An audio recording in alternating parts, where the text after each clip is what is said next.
Comment obtenir votre agrément PMI sans stress? C'est ce qu'on va voir en détail ici. La PMI rejette 30% des dossiers en première soumission. Et lorsque votre dossier est rejeté en première soumission, concrètement, ça va vous reprendre en général entre 4 et 6 mois, parfois un peu moins si vous êtes plus rapide pour pouvoir resoumettre et obtenir l'agrément. Donc, ce qui veut dire que vous perdez entre 4 et 6 mois comme ça simplement parce que vous n'avez pas correctement monté votre dossier PMI. Et ce qu'on va voir maintenant, c'est précisément quel est le protocole pour obtenir un oui dans les 90 jours qui sont prévus par la réglementation, voire moins, et ce, à tous les coups. Alors, mon nom est Armel Aminci, j'ai créé et développé un réseau de plus de 150 crèches.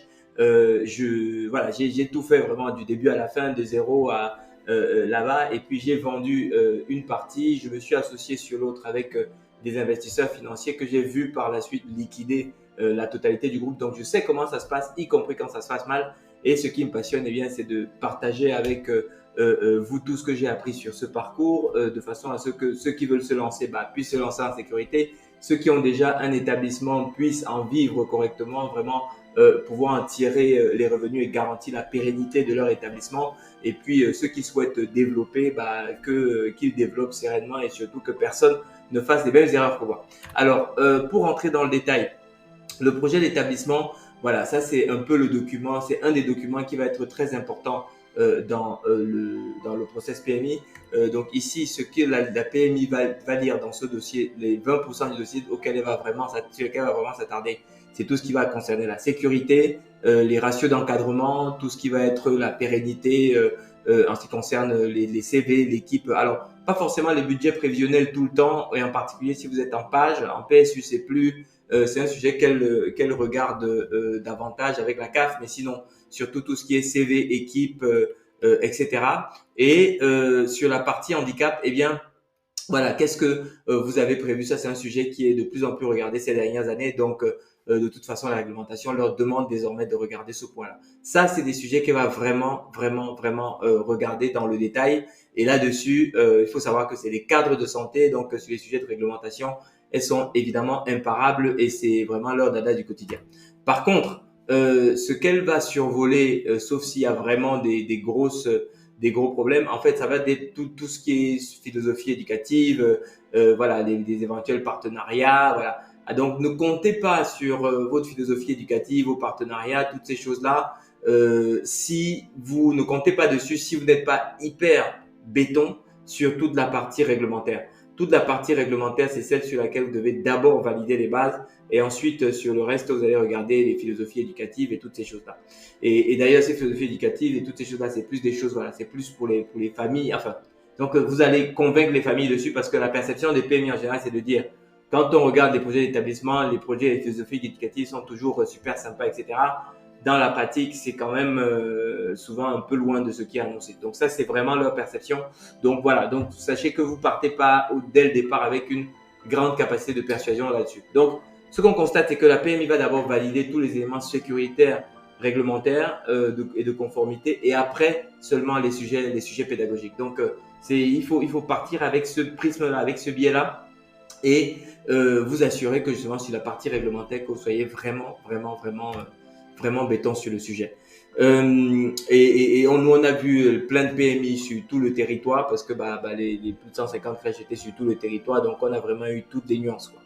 Maintenant, quels sont les points de friction que vous allez parfois avoir avec la PMI? En fait, ce que vous allez parfois avoir, c'est d'un côté des problèmes de plan non conforme. Les problèmes de plan non conforme, ça va concerner à peu près presque un tiers des refus. Ok, ça c'est un peu ce qu'on a constaté, c'est que les problèmes de plan non conforme, c'est quasiment voilà, 30% des refus. Les problèmes de surface non conforme, accès, circulation inadaptée, les circuits propres salles, etc.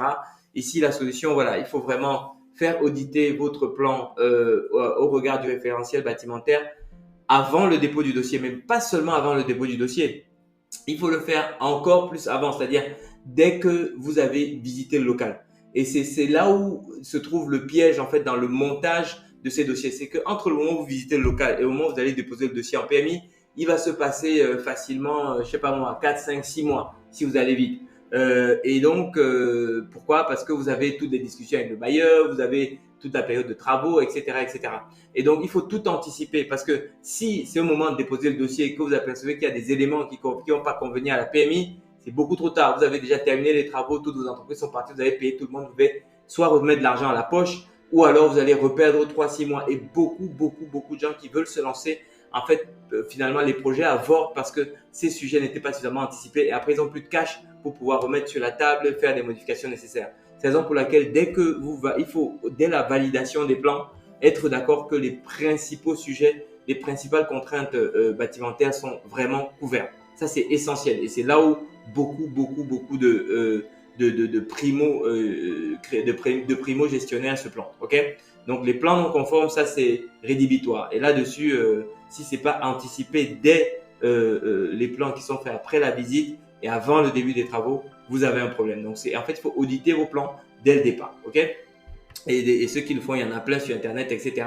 Mais de toute façon, je vais vous mettre également une checklist sur le lien. Je vais vous mettre en lien là un accès vers un centre de ressources avec une communauté, voilà, où vous avez la possibilité d'accéder à tout ce qu'il faut. On a une checklist là-bas qui permet de vérifier tous ces points-là. Les ratios d'encadrement, ça c'est la deuxième source de refus de la PMI. Vous avez 25%, à peu près, on a estimé à peu près à 25% le taux de refus qui ressortent du fait des ratios d'encadrement. Parce que le planning théorique parfois ne tient pas compte, et le gros piège c'est quand le planning théorique ne tient pas compte des tâches techniques type ménage, réchauffage, etc., etc.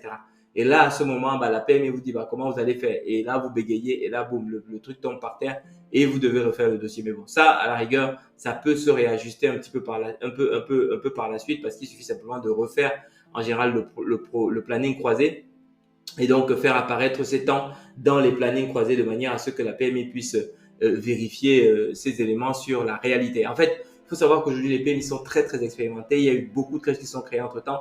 Donc, elles ont eu presque tous les problèmes qui existent. Donc, elles sont désormais extrêmement structurées pour pouvoir auditer vraiment dans le détail ce qui est fait. Donc, ça, c'est le type de petit détail qui va qui peut faire rejeter le dossier. Puis, il faut revenir. Et le problème, en réalité, quand vous êtes fait rejeter le dossier et que vous devez revenir, c'est que vous revenez avec un problème de réputation qui joue contre vous.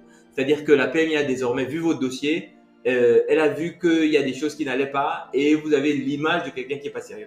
Et vous savez ce qui se passe quand quelqu'un pense que vous n'êtes pas sérieux? C'est que chaque fois que cette personne doit vous rencontrer, et je vous rappelle que la PMI est supposée contrôler les établissements au moins une fois dans les 6 mois qui suivent l'ouverture et puis ensuite 1 à 2 fois par an, vous savez, ce qui se passe, c'est que elles viennent en visite en présupposant que comme elles ont gardé l'image de pas sérieux, elles viennent en cherchant la faute. Vous voyez, elles viennent en disant voilà, qu'est-ce qu'on va encore voir. Vous voyez, et il faut bien vous dire, voilà, elles ne font que ça de la journée, donc quand elles rentrent au bureau, voilà, il faut qu'elles aient des sujets. Voilà, il faut bien qu'elles discutent de ce qu'elles ont vu, quoi. Qu'est-ce qu'on a encore vu aujourd'hui? Ah là là, tu vas pas me croire, on est allé là-bas, c'était n'importe quoi, etc. Alors que la même chose pourrait se passer chez une crèche dont elle a une bonne image, eh bien, ça ne donnera pas lieu à autant de débats, etc., etc. Donc, ça, c'est très important. Et à ce sujet, c'est d'autant plus important que la réglementation, ce que dit le Code de la santé publique, c'est que eh bien, les établissements d'accueil du jeune enfant doivent veiller au bien-être et à la sécurité du jeune enfant. Sauf que tout est indirectement en relation avec le bien-être et la sécurité des enfants. Et le moindre manquement, on va vous dire que vous avez mis en danger le bien-être et la sécurité des enfants. Vous voyez? Et donc, à partir du moment où vous êtes dans cette situation, vous êtes en situation de danger. Donc, il faut surtout éviter de se retrouver dans cette zone où vous avez une image qui est pas bonne, qui est pas positive de la part de la PMI, parce qu'après vous le traînez sur toute la longueur. Moi, on a eu des collaborateurs au niveau du groupe, voilà, qui parfois ou parfois ils n'ont pas suffisamment bien préparé leur dossier. Donc je vous parle en connaissance de cause. Et je sais ce que ça coûte de traînasser ça sur la distance. Ok? Alors maintenant, troisième point d'achoppement, de friction avec la PMI, c'est le problème des équipes pas crédibles. C'est-à-dire que quand vous avez des équipes qui ne sont pas crédibles, vous avez un vrai sujet avec la PMI. Pourquoi? Eh bien, simplement parce que lorsque vos équipes ne sont pas crédibles, les équipes, ce sont elles qui vont s'occuper des enfants au quotidien. Donc, quand vous présentez une organisation à la PMI où les équipes ne sont pas crédibles, concrètement, vous êtes en situation, vous êtes dans le rouge total. Vous êtes dans le rouge total par rapport à la PMI. C'est-à-dire que ça veut dire que voilà, vous avez présenté, voilà, c'est un élément qui est vraiment, vraiment, vraiment rédhibitoire et qui va venir renforcer cette impression voilà, de non-professionnalisme ou de personne qui veut faire des économies et qui va forcément jouer massivement en votre défaveur. Alors, qu'est-ce que c'est une équipe qui n'est pas crédible? Premièrement, ça va être la première personne qui va être regardée. Ça va être votre directeur. Avant, on parlait de référent technique. On va bientôt parler de directrice. À partir de septembre 2026, la réglementation évolue là-dessus et donc on va parler de directrice. Donc, en fait, c'est la personne qui est à la tête de votre établissement, ok, auprès des enfants. Donc, quelles sont ses qualifications? Ça va être la personne qui va être le plus regardée dans l'ensemble du dossier. Quelles sont ses qualifications? Quel est son diplôme et quelle est son expérience, ok? Donc là-dessus, il faut absolument que ce soit quelqu'un de diplômé, donc plutôt quelqu'un de type EJE ou infirmière alors vous pouvez prendre une auxiliaire de puériculture qui a au moins, je crois, 2 ans d'expérience dans un poste de direction ou relais de direction, des choses comme ça, ou direction adjointe de micro-crèche. Donc, ça va être très important de pouvoir, voilà, de pouvoir prouver, voilà, de pouvoir apporter de la crédibilité en fait à l'équipe que vous allez présenter très, très, très rapidement. Une directrice qui n'a pas d'expérience, une équipe petite enfance qui est peut-être pas encore totalement constituée, des références qui sont floues, un dossier de personnel qui est incomplet. Là, voilà, c'est sûr que vous faites retoquer le dossier parce que la PMI considère que vous n'avez pas un dossier suffisamment solide pour la rassurer sur justement l'encadrement des équipes de la famille. Et je pense que dans un établissement d'accueil petite enfance, les directrices, c'est vraiment un poste central. Et là-dessus, au-delà des diplômes, ce que mon expérience m'a montré, c'est que c'est surtout un tempérament. C'est-à-dire que vous avez besoin de quelqu'un qui va être à la tête d'une petite communauté d'à peu près une vingtaine de personnes, c'est-à-dire les parents, vous avez une micro-crèche de 12 berceaux, en général, vous avez des temps partiels, donc vous avez fini avec 16, 18 familles, plus les 4 pros, plus leurs parents, donc finalement, vous finissez même avec une communauté d'une trentaine de personnes, ok, à gérer au quotidien, 30, 40 personnes à peu près, quand vous prenez tous les parents, etc. Et donc, ce qu'il faut, c'est quelqu'un qui non seulement va avoir les diplômes, mais va aussi avoir les compétences humaines que la PMI ne va pas forcément voir et qui vont être indispensables pour vous, dans la sérénité que vous allez avoir au quotidien. Vous avez quelqu'un qui sait anticiper, qui sait gérer ses émotions, qui sait gérer les émotions, les espérances des autres.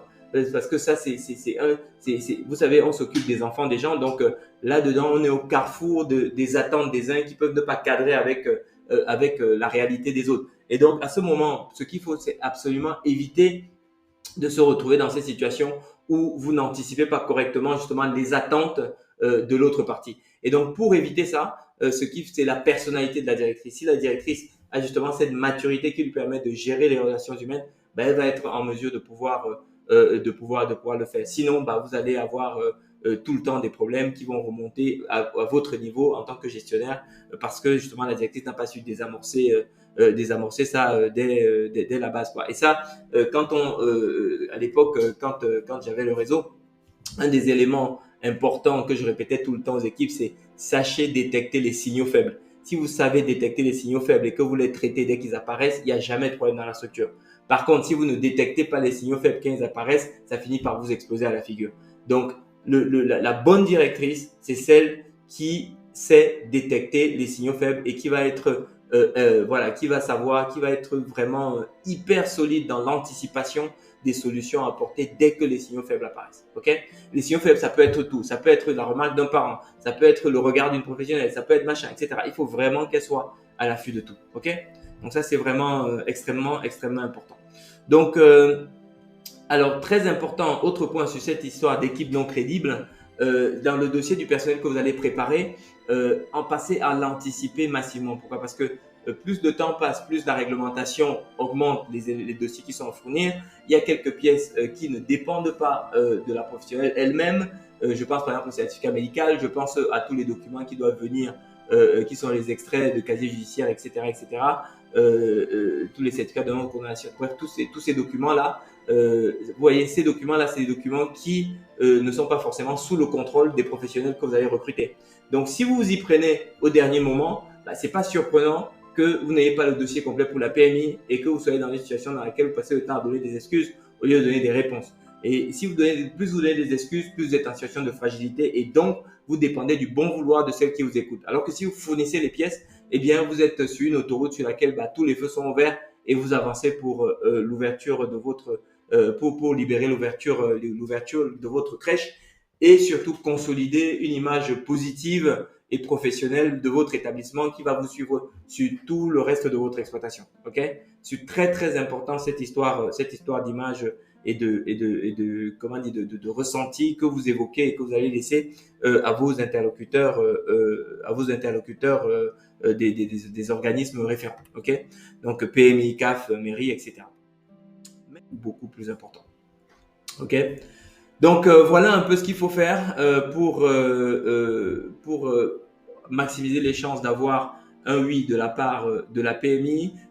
C'est un peu le retour de notre expérience, en tout cas de l'expérience que j'ai passé ces dernières années à développer ce réseau de spécialistes de microcrèches.